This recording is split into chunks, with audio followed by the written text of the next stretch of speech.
INISEC, the International Institute for Global Security Studies, has created the INISEC Cast section with the purpose of informing, analyzing, conversing, and discussing in a natural and uncensored way each and every one of the political and social events that happen in society.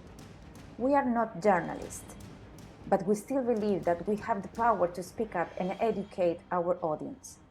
Why not deliver a different point of view? No violence, no bad words, no bad intentions. Just be us. We are INISEC Cast, Connecting Thoughts. Bienvenidos a nuestro tercer episodio de INISEC Cast, en donde en esta oportunidad vamos a hacer una entrevista distinta, una entrevista conversación totalmente relajada, para que nuestra audiencia hispanoamérica pueda también tener un protagonismo especial hoy, con un invitado muy destacado, brasileño, ¿ya? Es administrador de empresa, muy exitoso, ingeniero económico de la Universidad Católica de Pernambuco, además de ser dueño de algunas organizaciones en las industrias gráficas.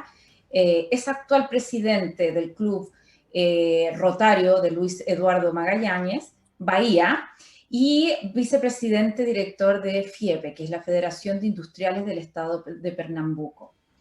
Director general de Gráfica Contexto Limitada y participa en otras asociaciones de la industria, aportando con su experiencia y estrategias de empresario.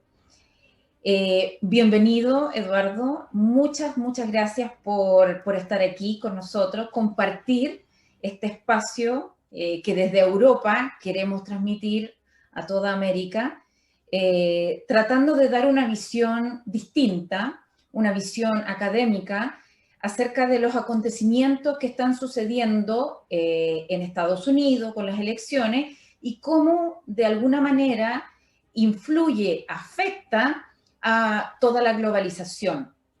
En este caso, a Brasil.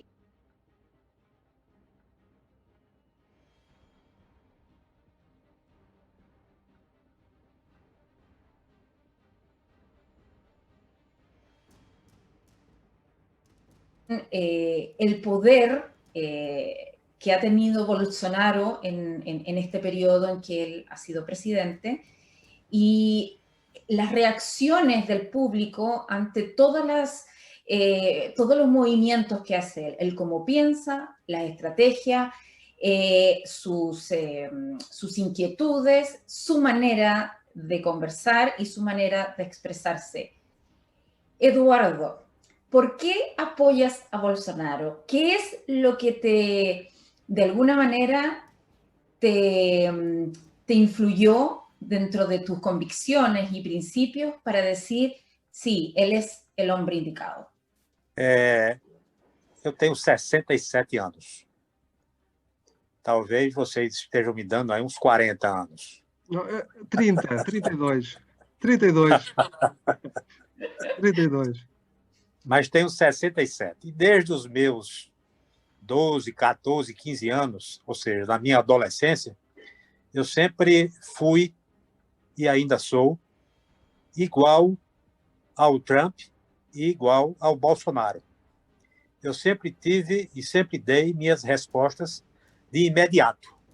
Eu nunca levei muito tempo pensando naquilo que eu iria responder, porque eu sempre tenho a resposta na hora. Quando o Bolsonaro se candidatou à presidência da República, eu, de imediato, eu apoiei. E apoiei por quê? Porque na pré-campanha ele ainda não tinha se definido como candidato, eu já o apoiava pelo seu trabalho intenso dentro da Câmara dos Deputados, combatendo os comunistas, combatendo os radicais, combatendo aqueles que não defendem o gênero propriamente dito do ser humano, que é ser homem, que é ser mulher, tá certo? Então, eu sempre fui a favor disso, eu sempre fui a favor do correto, do certo, da família. Tá? E quando a gente vê que essas pessoas, outras pessoas, começam a defender e a misturar as coisas, isso me revolta profundamente. Então, quando o Bolsonaro se candidatou, eu fui de imediato a seu favor. Claro que, no início, as respostas e as entrevistas que ele dava eram muito contundentes, mas tudo o que ele dizia era aquilo que eu queria que alguém fizesse isso há mais de 40 anos. Tá? Desde que eu comecei a votar, eu nunca votei numa pessoa com tanta certeza como eu dei meu voto a Bolsonaro. E o que E é que daí acha? pra... Diga. Pois não. E daí para frente, a gente sempre, a minha admiração por ele é muito grande. E, a favor disso, veio o Trump como presidente dos Estados Unidos, que, para mim, são irmãos gêmeos, ele e Bolsonaro, pela maneira de administrar, pela maneira de ser e pela maneira de se comportar. Também não tem 3, 4, 5 conversas. São imediatistas, são pessoas corretas no seu linguajar e que, quando tem que ferir, fere, mas desde que seja em defesa das coisas boas da vida. Então, eu sempre me identifiquei com essas pessoas. Nunca gostei, por exemplo, do francês, do Macron. Nunca gostei. Muito cheio de conversa fiada, cheio de histórias, e a gente não sente ainda a verdade. Né? A gente não sente isso, a verdade nele. Quando aqui na Argentina, também do mesmo jeito, no Chile também, na Venezuela piorou, tá? Com o Hugo Chávez fazendo aquelas confusões que ele fez junto com o ex-presidente Lula, que este foi o maior ladrão e o pior presidente da história do mundo. Não se compara a ninguém, tá certo? Então, quando o Bolsonaro chegou, ele veio realizar um sonho, não só meu, mas de uma nação inteira que está a favor dele, e a cada dia ele carrega mais gente para preparar o Brasil para os próximos 6 anos, que a gente quer Bolsonaro em 2022, e a gente tem certeza que ele será reeleito. Tenho a minha preocupação com o Trump, mas eu acredito também que as pesquisas falham, as pesquisas são mentirosas, né? E eu tenho certeza que o Trump vai reverter isso e a gente vai ganhar, porque o Brasil depende muito dos Estados Unidos. E os Estados Unidos, mal administrados, a gente vai ter consequências drásticas. Não poderia haver nada pior agora do que um ticket Biden-Kamala, não é? O Joe Biden seria o Lula americano, não é? Ou a Dilma americana. Exatamente. A presidente Dilma americana, não é? A gente vai reverter, a gente vai diminuir a qualidade, né, das coisas que acontecem nos Estados Unidos. O que é que o Eduardo acha que aconteceu entre... disse-me que, desde a sua adolescência, que tem defendido as ideias corporizadas pelo presidente Jair Bolsonaro. O que é que acha que aconteceu entre o momento em que Jair Bolsonaro teria 3, 4% e o momento em que ele ganha as eleições? O que é que aconteceu no Brasil? Para explicar esta mudança do eleitorado. A Jato cumpriu um processo muito, muito bom para a gente abrir os olhos e abrir a nossa mente para saber o que estava acontecendo com essa enganação do comunismo chegando no Brasil.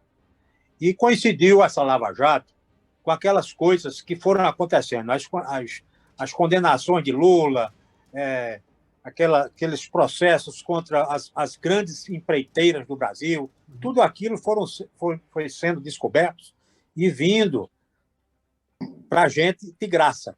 E isso contribuiu enormemente, porque o Bolsonaro, que é deputado federal há mais de 40 anos, e você não ter nenhuma denúncia de corrupção, nem de recebimento de dinheiro de qualidade nenhuma durante esses anos todos como deputado federal, então isso qualificou ele como um grande candidato honesto, direito, tá certo? Eu não posso dizer a mesma coisa, talvez, e não quero aqui condenar também, dos filhos, que têm prejudicado um pouco a qualidade da administração dele. Mas isso é um caso à parte, eu também não quero me envolver, tá certo? Porque eu acho que ele está fazendo aquilo que o pai faria. Por mais incorreto, por mais errado que esteja, pai é pai, tá certo? Mas eu acredito que Bolsonaro ele cresceu muito nessa época, nessa fase. Ele sempre, nas entrevistas que se fazia aqui na Rede Globo, e vocês devem ter tomado conhecimento, e que as perguntas eram tendenciosas para que Bolsonaro ficasse nervoso, e respondesse aquilo que ele não queria, e isso não aconteceu. Bolsonaro sempre foi muito contundente, tá certo? Atacou de frente a Rede Globo, que ainda hoje é um poder, tá certo? Aqui no Brasil, a Rede Globo ainda comanda a imprensa no Brasil. Caiu muito, mas ainda é uma das maiores, infelizmente. Então, Bolsonaro soube fazer tudo isso, enfrentar, tá certo? Com coragem, com ousadia e com honestidade. E esse aí foi o que referendou a sua eleição para presidente da República e vai referendar o próximo mandato nos próximos 6 anos. Eduardo, hacerte bueno, más una pregunta, una reflexión en relación a esas relaciones bilaterales de Estados Unidos y de Brasil. Si nos desplazamos en la historia al año 2019, al mes de marzo, si no recuerdo mal, cuando el presidente Bolsonaro pues, llevó a cabo su primera visita oficial a los Estados Unidos, esa primera, que fue de carácter bilateral del presidente de la República en el extranjero y sobre todo representando un nuevo hito en la relación bilateral entre Estados Unidos y Brasil, los dos países que podemos decir que son los dos más grandes del continente americano y ambos tienen economías dinámicas, diversificadas y una gran convergencia de valores e intereses entre Estados Unidos, Brasil y entre Bolsonaro y Trump. ¿Cuáles crees que son las relaciones actuales entre Bolsonaro y Trump? ¿Son más fuertes, menos fuertes?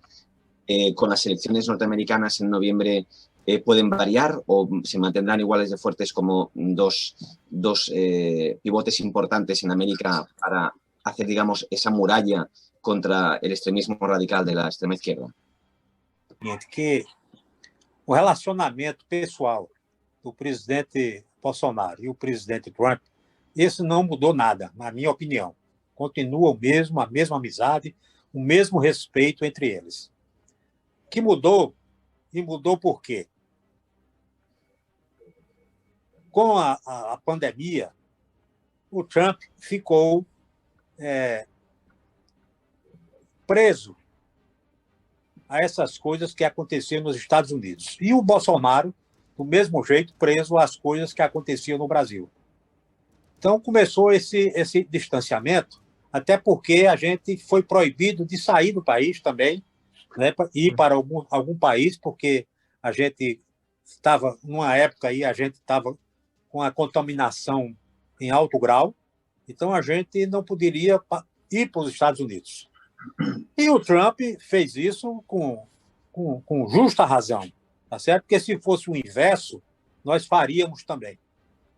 Mas isso não tem nada a ver com o relacionamento pessoal dos dois, nem com a economia propriamente dita Brasil e Estados Unidos. A economia continua pujante, nós continuamos a exportar algumas coisas para os Estados Unidos, em termos de produtos agropecuários, tá certo? A indústria não, porque a nossa indústria, a gente exporta muito mais commodities do que produtos industriais.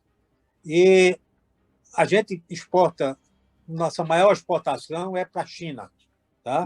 Mas a gente exporta muito também para os Estados Unidos. Logicamente, com a ajuda de Trump, a gente tem entrado no mercado com muita força, com a ajuda dele. E a gente, pela primeira vez, vocês são sabedores disso, pela primeira vez a gente entrou no mercado comum europeu por cima, não é? Embora a França e talvez a Inglaterra tenham feito alguns programas para não deixar o Brasil entrar no mercado europeu, mas a gente conseguiu, e conseguimos com muita autoridade, né? Porque o nosso presidente esteve lá numa reunião, se eu não me engano foi em Davos, não me recordo. Sim, Davos, Conferência de Davos. Sim. Né? E se posicionou muito bem, né? E a gente conseguiu abrir esse mercado para lá. Então, a gente tem exportações de frutas aqui na nossa região, Pernambuco, em Petrolina, especificamente, na cidade chamada Petrolina, a gente tem muitas fazendas de frutas. Nós temos uma uva maravilhosa, nós temos 2 safras por ano, manga, abacaxi e tantas frutas outras tropicais que a gente exporta para o mundo todo. Então, graças a Bolsonaro, a gente tem expandido isso. Nós temos aqui nós somos talvez o segundo maior exportador de frango, de carne de aves. Segundo maior exportador do mundo, em termos de aves. E talvez o primeiro em carne bovina, tá certo? Talvez empatado, talvez em segundo lugar com os Estados Unidos ou outro país aí que eu não me recordo. Mas nós temos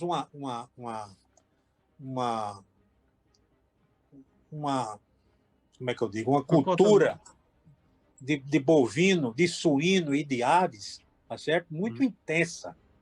No meu caso mesmo aqui, eu produzo frango. Nós temos o aviário aqui, a gente tem uma coligação com o abatedouro aqui de Luiz Eduardo Magalhães, que é da família também. A gente abate 120 mil frangos dia, tá? Qual é que é o maior mercado? Qual é que é o maior mercado para o qual exporta? A gente exporta para a Arábia, porque a gente passamos por uma inspeção deles, porque eles tiveram que vir aqui para ver se o abatedouro estava voltado para a Meca, se estava na posição certa. Então, tudo isso a gente teve esse cuidado, tá certo? Para a gente não ser prejudicado. Então, foi aprovado e a gente exporta muito para a Arábia. Exportamos também para Hong Kong e exportamos para Hong Kong. Não exportamos ainda o nosso abatedouro. Não exportamos ainda para a China, mas já está no Ministério para quebrar a burocracia que sempre tem para a gente começar a exportar para a China. Certo? E como é que é relacionar-se com a China em termos comerciais? E como é que vê a chamada guerra comercial que vai além da guerra comercial com a China? A gente passa por longe disso. Essa guerra que vive lá em cima, a nossa maneira de agir, a gente age, não precisa ser tão alto.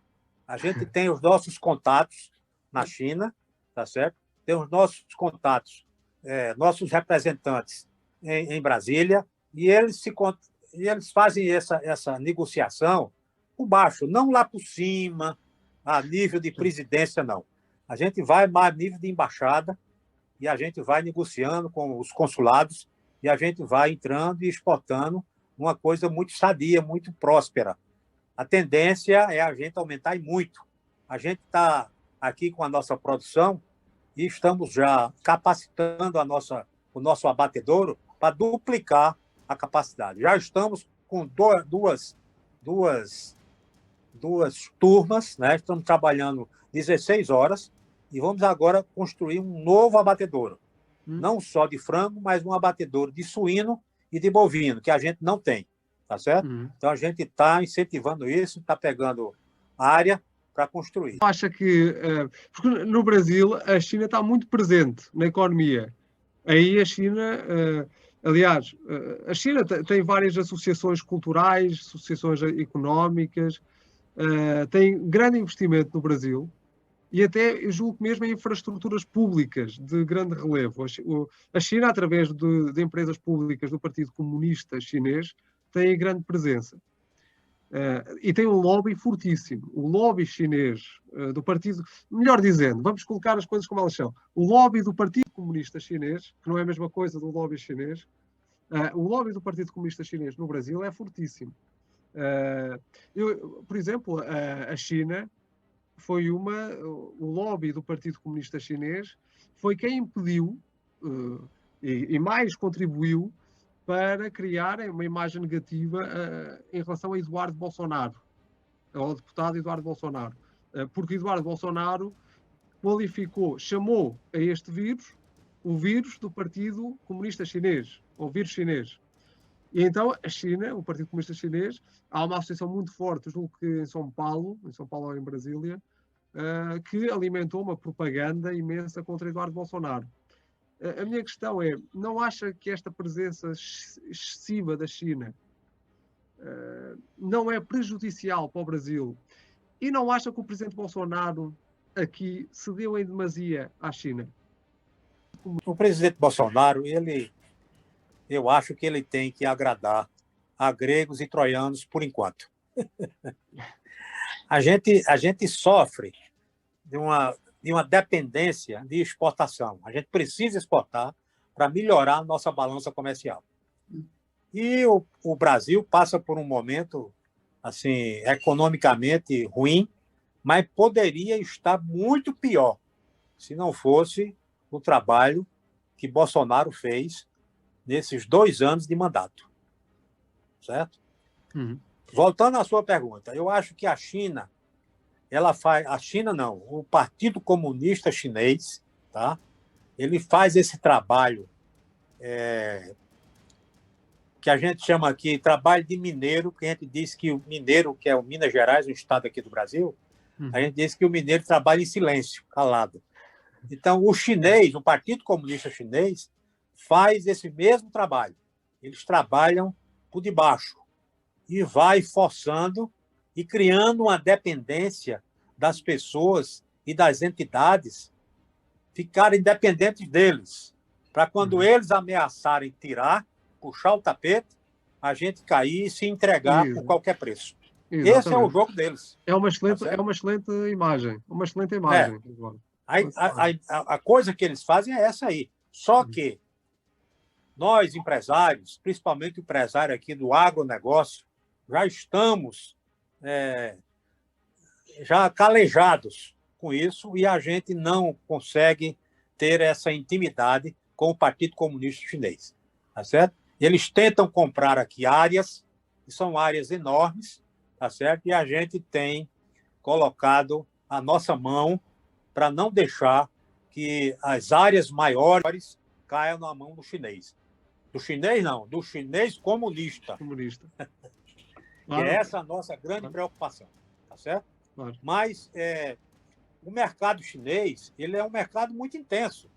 Mais de 1 bilhão de pessoas consumindo, precisam de alimentos. E o Brasil tem essa vantagem. O Brasil é um grande produtor de alimentos. E a China, ela depende da gente, porque aonde ela vai buscar tanto alimento? Nós temos aqui muito.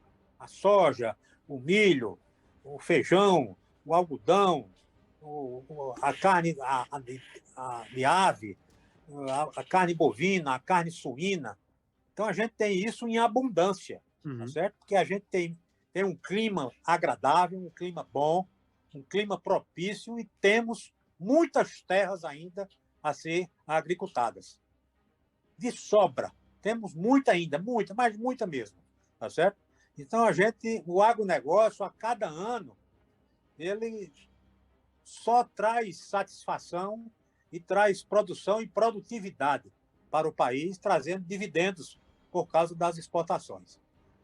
É claro que a gente não vai querer deixar de exportar para a China, porque é importante. Por isso que Bolsonaro, preocupado com essa coisa, tá? Ele tem feito isso, ele tem administrado isso com muita inteligência, tá certo? Não liberando de vez as coisas, mas também não prendendo de vez as coisas. Ou seja, ele está no meio termo até ver como isso vai se posicionar e vai se comportar no mercado daqui para frente. Então, é isso que a gente luta y que a gente pede que acuares. Como empresario, Eduardo, ¿qué es lo que destacarías más de toda la política y estrategia de Bolsonaro en este periodo de presidente que ha favorecido al mercado o a la industria en general de Brasil? ¿Qué es lo que más destacarías? a importância Uhum. que eu daria é as viagens que ele tem feito para os países e mostrando aquilo que a gente tem. E não mostrando aquilo que a gente tem com sabedoria, tá certo? Para enganar ninguém. Ele tem mostrado aquilo que a gente tem com toda a sua sinceridade, com toda a sua amizade com os países vizinhos. Ele só não tolera o desrespeito para com o nosso país, porque pela primeira vez a gente tem um instinto, um senso patriótico que a gente não tinha. A gente vê muito isso, nos Estados Unidos. A gente vê muito isso em Israel, que as pessoas têm orgulho do seu país. E a gente aqui não tinha. Nós não tínhamos orgulho do Brasil. Bolsonaro veio para aí buscar isso dentro de nós, pegou isso e trouxe, aflorou essa coisa do patriotismo. E eu acho que a gente tem que ser assim, porque a gente tem que valorizar aquilo que é nosso. Afinal de contas, nós vivemos aqui, trabalhamos aqui e temos as nossas famílias. E a gente não quer que isso acabe nunca, tá certo? A gente quer ser exemplo para o mundo. Exemplo bom e não exemplo ruim, como alguns países aí no mundo fazem questão de ser. Tá certo? Então, eu acho que Bolsonaro mostrou aquilo de bom que nós temos, tá certo? Que é essa pujança, essa alegria do povo brasileiro, né? Onde um brasileiro chega, você pode ver que tem alegria, tem risada, tem gargalhada, tem dança, né? Tem amor, tem beijo, tem abraço. Agora um pouco sacrificado por causa do coronavírus. A gente nem pode beijar nem abraçar. Analizando un poco todos estos últimos meses que hemos visto estas protestas de la extrema izquierda en Estados Unidos, las hemos visto en Brasil, las hemos visto en Chile, las hemos visto en Colombia, analizando estos dos grandes personajes, dos grandes líderes mundiales y sobre todo también estadistas, como son Trump y Bolsonaro, ¿crees que hay un mismo hilo conductor de esos movimientos antifa, esos movimientos criminales pagados desde el extranjero para hacer caer a dos grandes países como Brasil e Estados Unidos?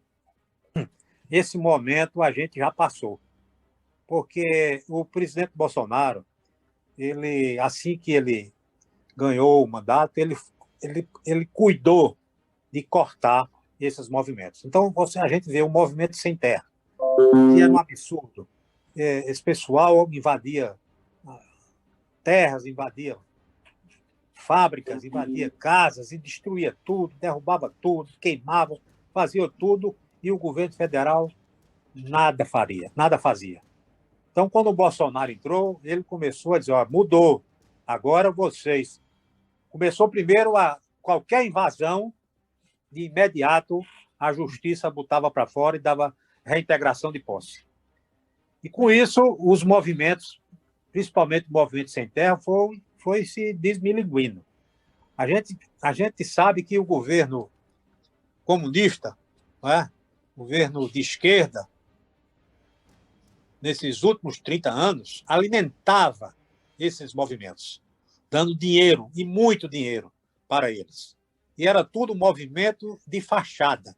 Eles invadiam, faziam seus barracos, e você poderia passar lá numa segunda-feira, numa terça, numa quarta, dia de semana de trabalho, você não ia ver ninguém nesses acampamentos. Nada. Ninguém trabalhando na terra. Eles só estavam ali de domingo, sábado e domingo, para ir para a rua, para fechar a estrada, para protestar. O resto da semana era cada um no seu trabalho, cada um na sua casa. E o Movimento Sem Terra patrocinando o transporte, alugando ônibus para mandar esse pessoal para cima e para baixo. Quer dizer, Bolsonaro acabou com isso. Ele cortou todas essas verbas.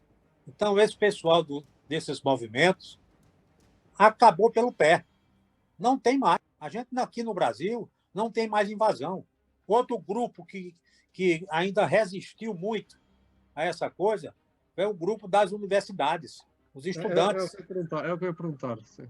Exatamente. Os comunistas, todos infiltrados nas universidades, que é o primeiro local que eles vão, né, são os inteligentes, os sábios, que acham que sabem tudo, vão para as universidades para enganar os idiotas, né? Os estudantes, coitados, que se ouvem as palavras e começam a sonhar.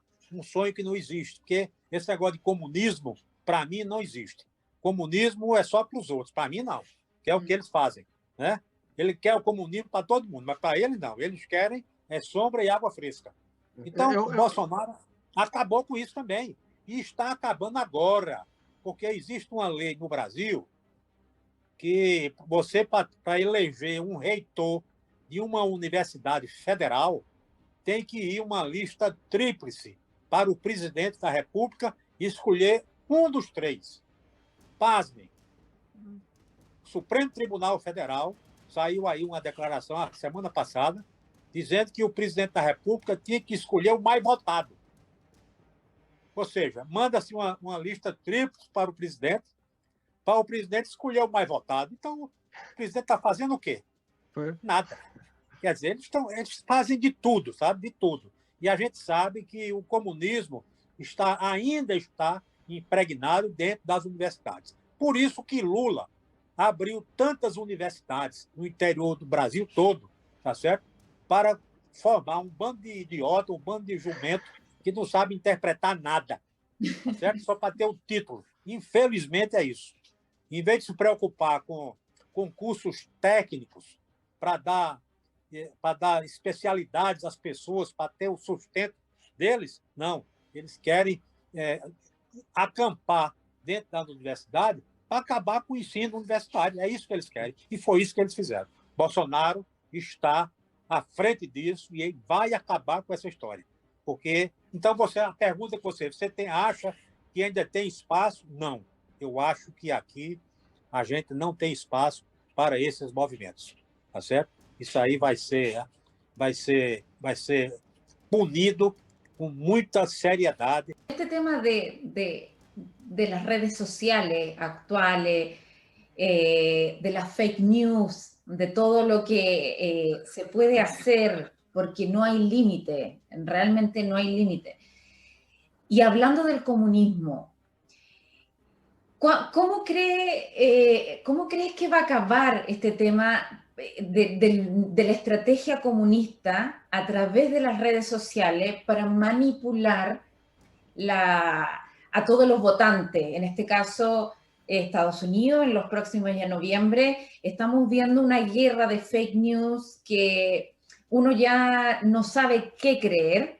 Y lo mismo pasó con Bolsonaro en su oportunidad, que le pudo ganar Bolsonaro a las fake news, pero ¿cuál es el límite del comunismo? ¿Qué piensa usted acerca de este movimiento comunista que pareciera que está creciendo, pero en algún momento tocará techo, ¿o no?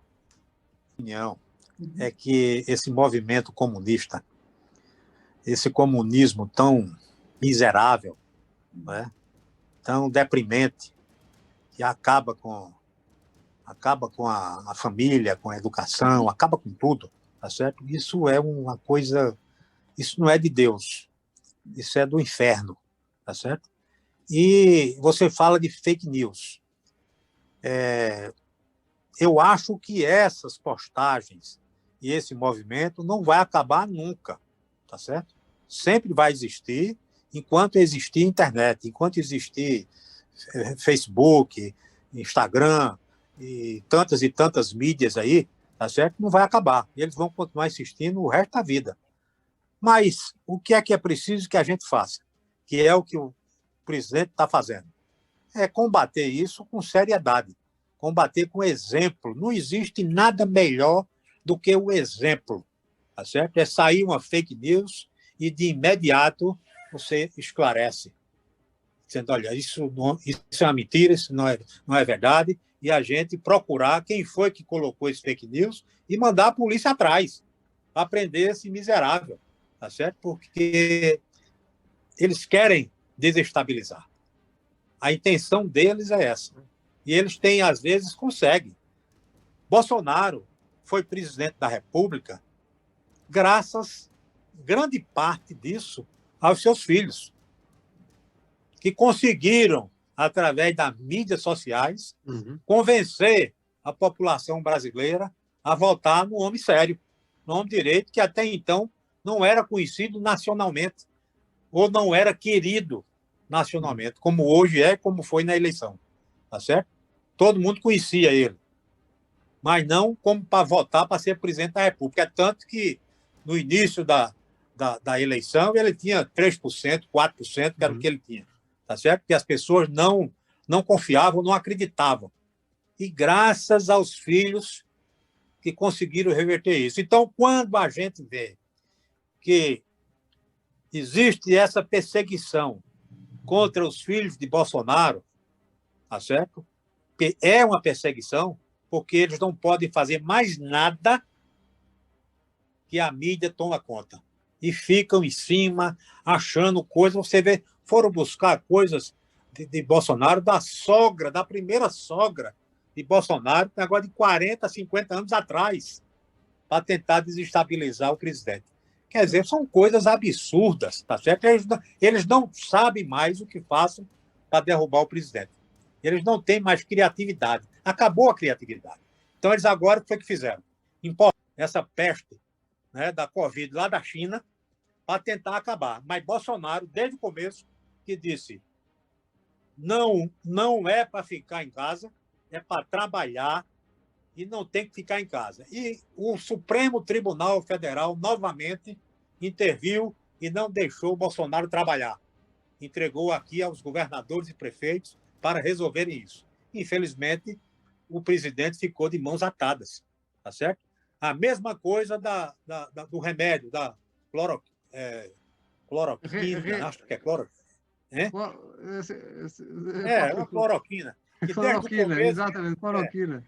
E desde o começo que ele disse que é para tomar, tá certo? Que muita gente tomou e ficou bom, e o Supremo Tribunal disse que não era e proibiram a venda do remédio nas farmácias. Veja que absurdo se chega. Proibiram a venda do remédio, que era um remédio de graça, quase, um valor insignificante.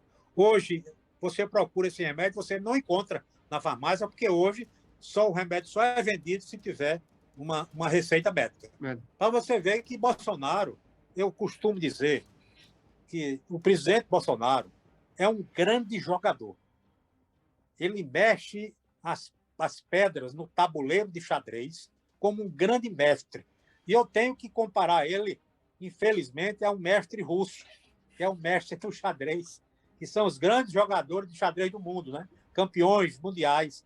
Então, Bolsonaro está para isso, porque ele, às vezes, até entrega uma torre, para quem gosta de xadrez, vai entender as minhas palavras. Ele entrega uma torre, ou ele entrega um cavalo, e, às vezes, pode entregar até a rainha, mas jamais vai derrubar o rei. Ele jamais vai se entregar, porque ele vai à luta até o fim, até a vitória final.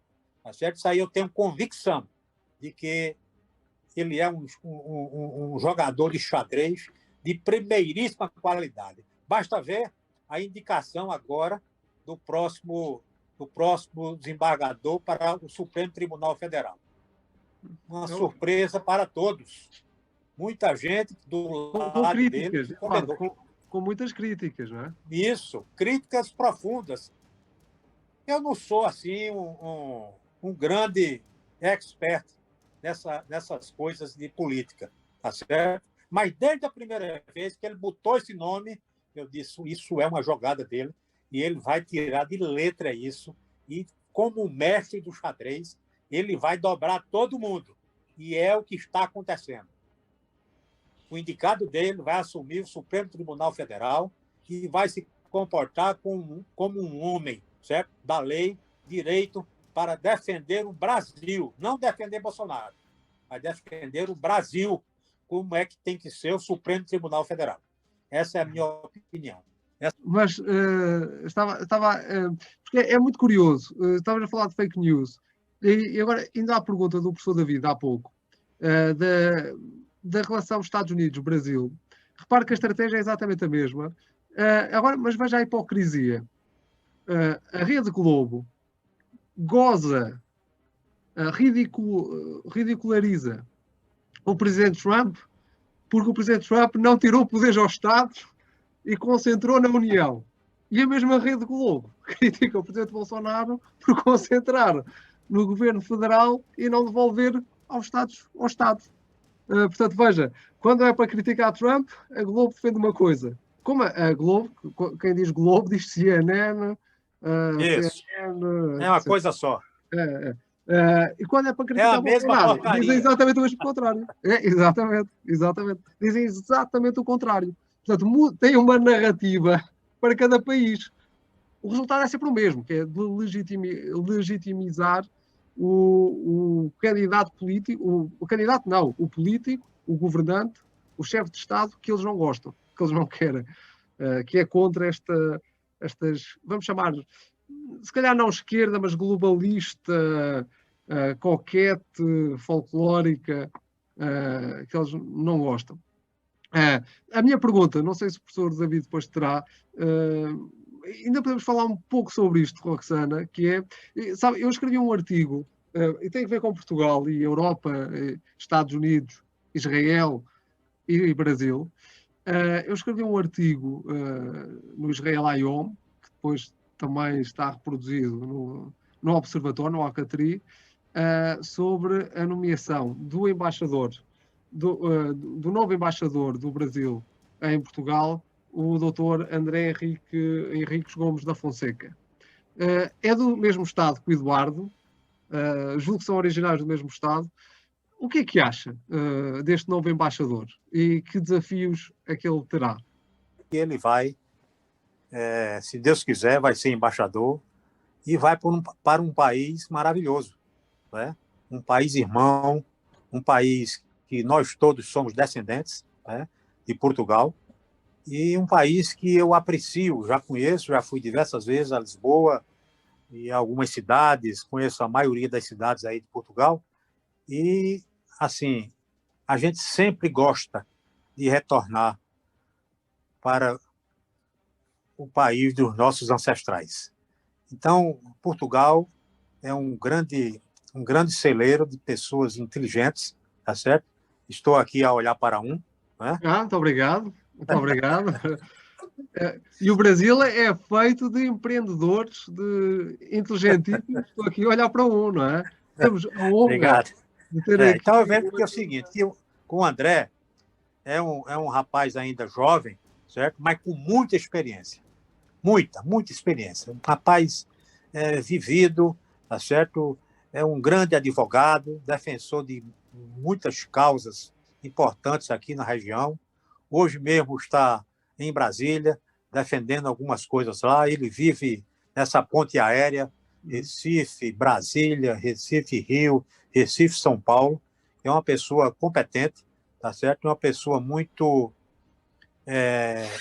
para ser um pouco mais incisivo, vou dizer, uma pessoa embriagada, tá certo? Com aquela coisa de ser certo, de ser correto e de defender as pessoas. E ele tem uma grande admiração, não só por Portugal, mas pelos Estados Unidos, por Israel. São países importantes que têm muita importância, principalmente Israel, porque, se vocês não sabem, que devem saber, a colônia judaica, tá certo? Que hoje está em Nova York, ela nasceu em Recife.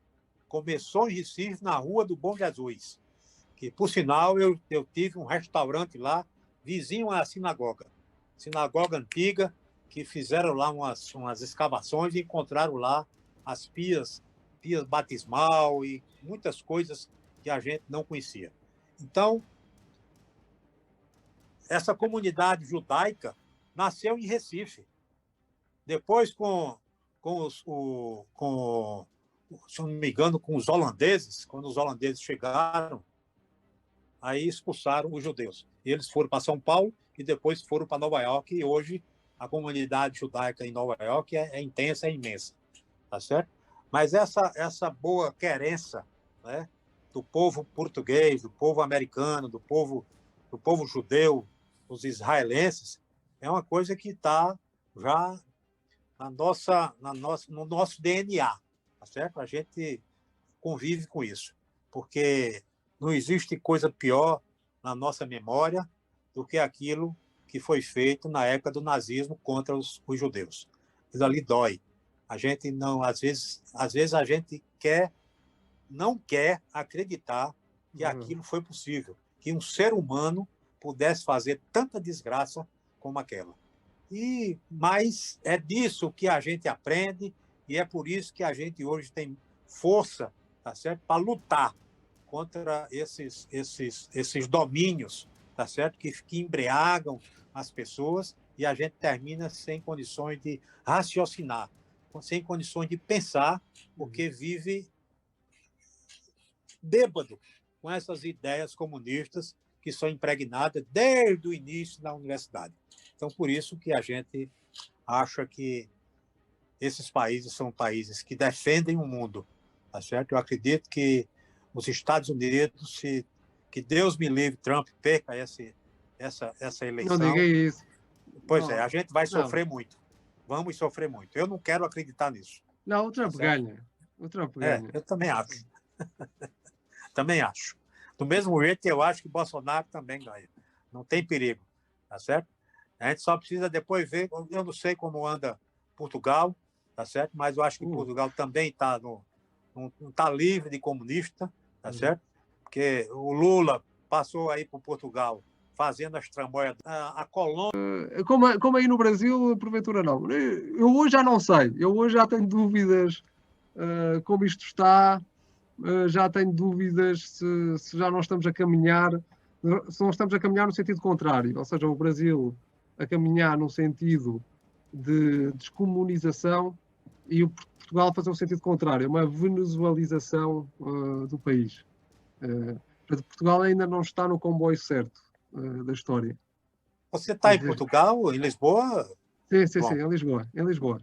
Agora, então, em termos de ideias de André, quais é que acha que são as grandes ideias de André que André pode defender aqui como embaixador do Brasil e que conselho lhe daria? Ele vai conseguir juntar essas comunidades todas, tá certo? Em grandes momentos. Não só momentos econômicos, mas momentos também festivos. Porque eu acho que a economia, quando a economia anda bem, tá certo? O povo fica alegre. Aí vem festa. Festa traz economia, economia traz festa. É por isso que Portugal e Brasil são tão parecidos, né? Afinal de contas, fomos criados por vocês, né? Então, as nossas festas são parecidas com as de vocês. Então, André, ele está levando a nossa convivência, tá certo? E se falando em termos de país, de grandiosidade, tá certo? Para Portugal, e levando tudo de bom que a gente tem para Portugal, para que aí ele consiga também trazer tudo de bom que há em Portugal para o Brasil, e daí de Portugal a gente poder ser uma ponte para a Europa, tá certo? Levando tudo aquilo de bom que Portugal tem, que Brasil tem, Estados Unidos, Israel e tantos outros países que estão preocupados com a família. André hoje é uma pessoa que tem 2 filhos, tem 2 netos. Hoje mesmo, conversando com ele disse, eita, espera um pouquinho, que eram os netos querendo entrar no banheiro para tomar banho com ele. Estou fazendo aqui uma particularidade que não tem nada a ver. Mas como é um bate-papo informal, claro, certo, eu posso contar. E é bom para saber que é um homem de família, não é? É um homem que defende Exatamente. E ele, assim como eu tenho um neto, embora que eu só tenha um neto por enquanto, mas estimulo meus filhos a me darem mais netos e até ameaço. Olha, se vocês não me derem netos, eu vou ter que fazer mais filhos, viu? Para compensar, não é? Para compensar a balança demográfica. Mas é brincadeira. Mas tem um neto e a gente adora esses netos. Eu acho que... E outra coisa, os nossos netos são os mais bonitos, os mais inteligentes do mundo, tá certo? Não existe neto burro, não existe neto feio, são os melhores do mundo. Vocês têm netos? Um de vocês 3?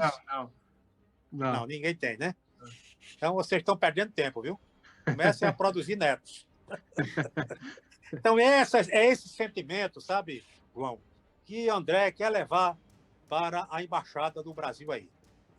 Tornar essa embaixada presente o tempo todo, tá certo? Nos grandes momentos do mundo, não é só de Portugal, não é só da Europa. É estar presente em todos os bons momentos e nos maus momentos também, levando a nossa amizade, a nossa consideração, nosso respeito, não só para os portugueses, mas para o povo europeu e para os povos do mundo inteiro.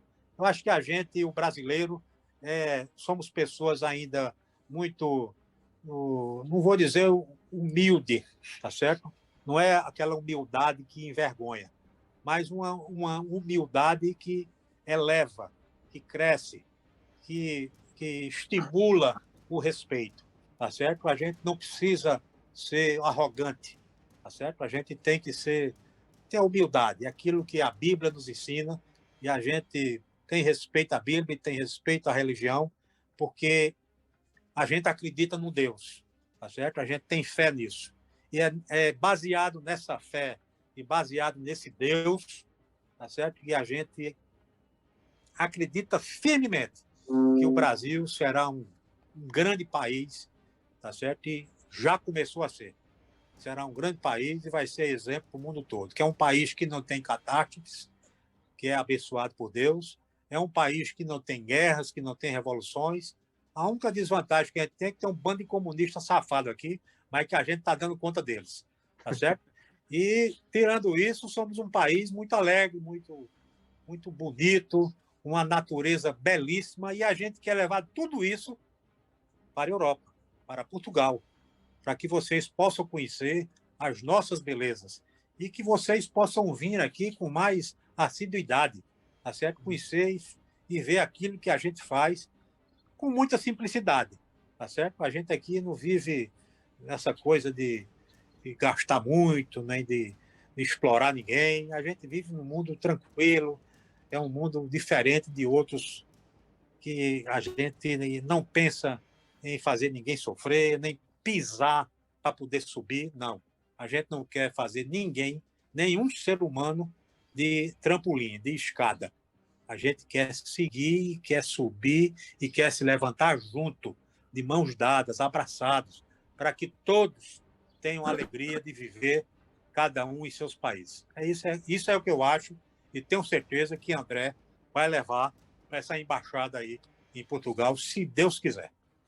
Y con esas palabras queremos dejar esta entrevista, primera parte. Creo que nos da para poder invitarlo nuevamente y pasada ya las elecciones de Estados Unidos, podríamos hacer un análisis post ganador y ver cómo todo el análisis que hemos conversado acá en esta entrevista se puede reflejar si es que realmente Trump llega a ganar y podemos de alguna manera ver y analizar todas las estrategias desde el punto de vista, con su pasión de desear muy bien lo que se quiere para cada país, la alegría, la felicidad, que yo creo que eso es lo que la mayoría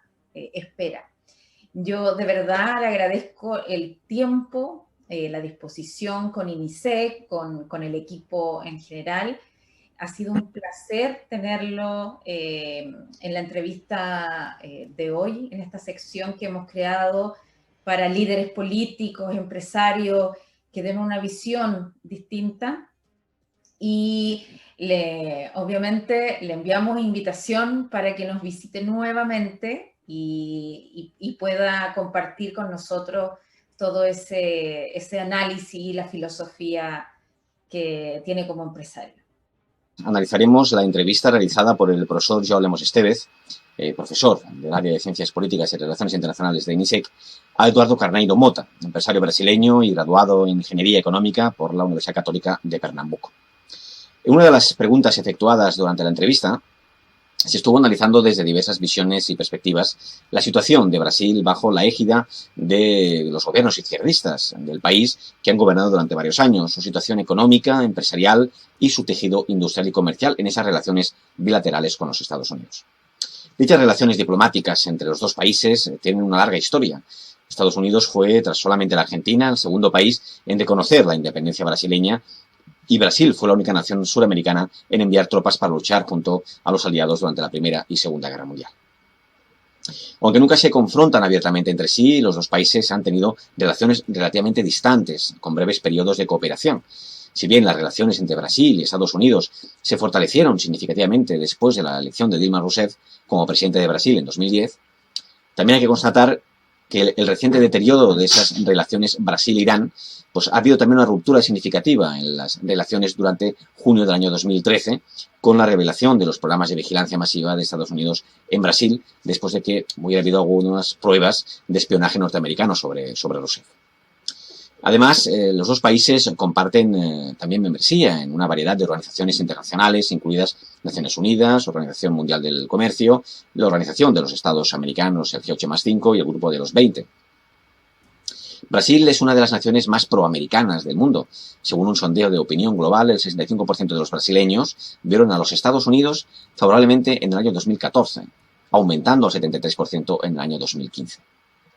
Las relaciones entre Brasil y Estados Unidos, podríamos decir, dos de las economías más grandes del hemisferio occidental, se debilitaron durante la mayor parte de los 13 años del gobierno izquierdista del Partido de los Trabajadores en Brasil, el cual terminó en 2016.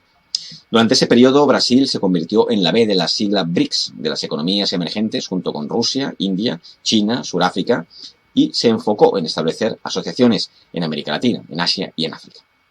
Sin embargo, actualmente el presidente norteamericano Donald Trump y su par brasileño Jair Bolsonaro son almas gemelas políticas en esas relaciones internacionales. Otra de las preguntas que se estuvo haciendo fue un repaso a las relaciones bilaterales actuales de Brasil con Estados Unidos y Trump con Bolsonaro. Si recordamos el viaje del 2019, en la visita que hizo el presidente Bolsonaro a Washington, en la que llevaría a cabo una primera visita oficial a los Estados Unidos, en dicha visita podríamos destacar como de carácter bilateral del presidente de la República en el extranjero y también representando un nuevo hito en las relaciones bilaterales entre Estados Unidos y Brasil, con lo que podemos decir que son los dos más grandes del continente americano, en el que ambos tienen economías diversificadas y con una gran convergencia de valores y sobre todo de intereses entre Estados Unidos y Brasil y entre Trump y Bolsonaro, nos encontramos en que tenemos que recordar que el comercio bilateral entre Brasil y Estados Unidos es de solo 100.000 millones de dólares al año. Esto representa solo una sexta parte del comercio, por ejemplo, entre México y Estados Unidos, a pesar de la economía de 2 billones de dólares de Brasil, que es casi el doble del tamaño que la de México. Desde Estados Unidos se ha impulsado el acuerdo revisado del NAFTA con Canadá y México a través del Congreso.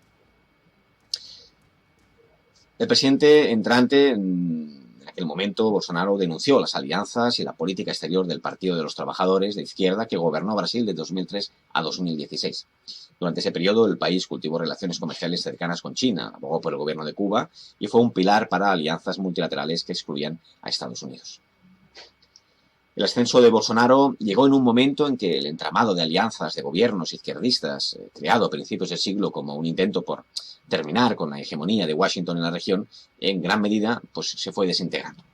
Venezuela, que era un eje clave de esa red como país líder de ese grupo de narcoterrorismo, se ha convertido en una paria regional bajo el mandato del presidente Nicolás Maduro, cuya mala gestión de la economía ha dado como resultado una escasez severa de alimentos y de medicinas para el pueblo venezolano. Con el impulso de Estados Unidos, Brasil podría haber tomado esa postura pública más firme en contra del régimen de Maduro y usar la afluencia de refugiados como una excusa para poder actuar. El reto principal sería convencer a los otros países de Latinoamérica de trabajar con el gobierno de Jair Bolsonaro, cuya reputación como un líder severo y políticamente incorrecto le precedía para acabar con Maduro. También se estuvo comentando en la reunión, en la entrevista, la visión desde Brasil de la campaña de Trump a la Casa Blanca. Las elecciones de Estados Unidos obligaban a Brasil a rediseñar, en cierta manera, su política exterior. Una victoria de Biden podía aislar al gobierno de Bolsonaro y, digamos, la permanencia de Trump representaría la continuidad de esa relación para las dos partes, podemos decir, que es de esa relación bilateral que podría pues, ayudar mucho más a Brasil, en el que pues, Trump continuará como presidente en la Casa Blanca.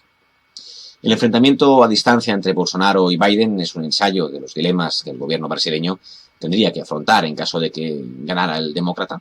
Y por otra parte, Bolsonaro inauguró una política exterior basada en un alineamiento automático con los Estados Unidos, en este caso del presidente Trump, algo que ni siquiera había sucedido cuando los militares tomaron el poder con el respaldo de los norteamericanos en el año 64. Públicamente, el presidente brasileño apuesta por la reelección del presidente Trump y la continuidad de esa relación bilateral entre los dos presidentes y entre las dos naciones. Tanto Biden como Bolsonaro quieren preservar, evidentemente, los intereses comerciales, empresariales entre los dos países, ya que hay que recordar que Estados Unidos es el segundo mayor importador de productos brasileños después de China. A la vez, desde el punto de vista geopolítico, Brasil es un actor importante para frenar la influencia china en América Latina. Independientemente de quien gane, es plausible que Bolsonaro intente utilizar la licitación del 5G para, obtener más influencia en la Casa Blanca, como dio a entender en su discurso en las Naciones Unidas. El presidente de Brasil, Jair Bolsonaro, hace unos meses se posicionó de una manera clara y decisiva en que prefería una victoria de Donald Trump en la que las elecciones presidenciales de Estados Unidos del 3 de noviembre, pero hay que recordar que en caso de que venza el demócrata Joe Biden, lo buscaría para, intentar también mejorar las relaciones comerciales bilaterales entre Brasil y Estados Unidos. Bolsonaro ha afirmado en diversas ocasiones que considera que las relaciones comerciales entre los dos países pueden mejorar bastante con independencia de que el Partido Republicano o el Demócrata estén en el poder en Washington.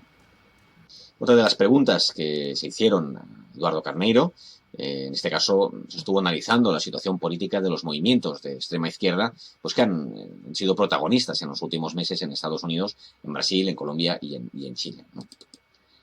Analizando estos dos personajes y líderes mundiales como tal, que son estadistas, como son Trump y como son Bolsonaro, creo que podríamos pensar que hay un mismo hilo conductor de estos movimientos antifascistas, movimientos criminales y terroristas pagados desde el extranjero para hacer caer a dos grandes países como Estados Unidos y Brasil y desestabilizarlos económicamente.